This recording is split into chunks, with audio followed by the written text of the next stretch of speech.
La chronique Tous au jardin avec Catherine Brisson est une présentation de Scotts et Miracle Grow. Redécouvrez les plaisirs et bienfaits du jardinage cet été et osez métamorphoser votre terrain.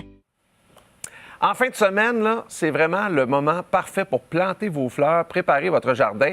Et il y a Catherine Brisson qui s'est prêtée à l'exercice avec Benoît de chez Scotts. D'ailleurs, plus de détails sur scotts.ca, mais voici le topo.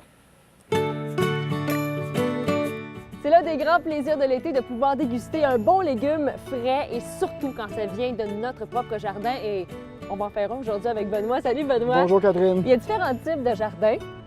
Oui, premièrement, on a celui en terre. C'est un des premiers types, un des plus populaires, mais il y a également des types de jardins en pot, mais aussi des types de jardins surélevés. Ouais. Mais là, ici, on est chanceux, on a de la terre, donc qu'est-ce qu'on regarde en premier? La première affaire, c'est qu'il faut enlever toutes les racines et roches qu'on peut trouver dans le jardin pour nettoyer. Il faut absolument tous nettoyer ça avant de commencer à planter nos fameux légumes. Et pour savoir si on a une bonne terre, qu'est-ce qu'on fait?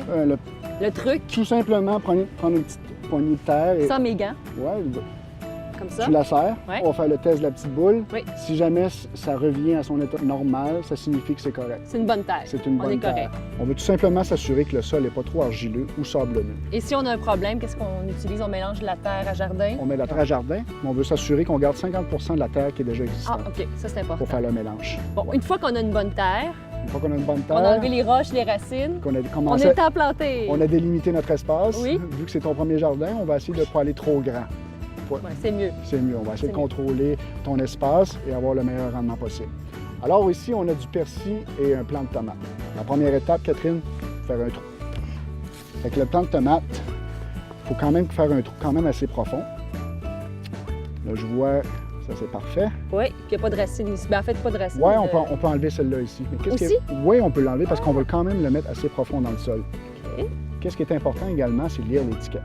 Ça va nous dire toutes les informations nécessaires concernant la plante. Ça va parler du soleil, également aussi la distance qu'on doit avoir entre les plantes également. Là, ou encore les légumes. Exactement. Puis ce que je recommande également, c'est de rajouter... Aussi profond que ça, je suis comme un petit peu surprise. Oui, je te dirais que c'est un petit top.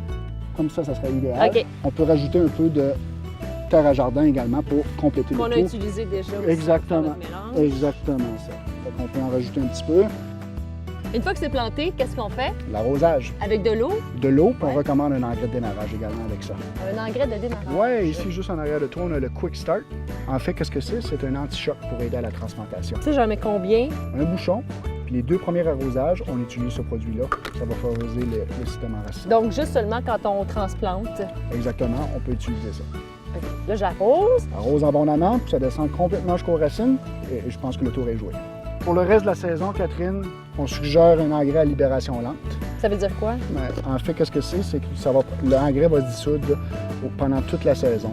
On en met combien de fois, ça? Une fois, puis ça va prendre 4 mois. C'est très simple à appliquer. Il y a un bec verseur. Regarde à quoi ça ressemble.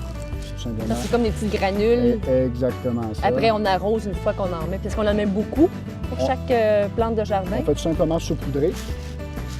Comme ça, directement. Légèrement, tout simplement. Et c'est aussi facile que ça. Et on a remarqué qu'en à peine 4 minutes, on a fait un jardin. Quelques étapes un peu plus rapides, mais c'est assez facile à faire. Alors, on souhaite bien sûr avoir de beaux légumes tout au long de la saison. Et promis, je t'invite pour déguster les légumes. Merci.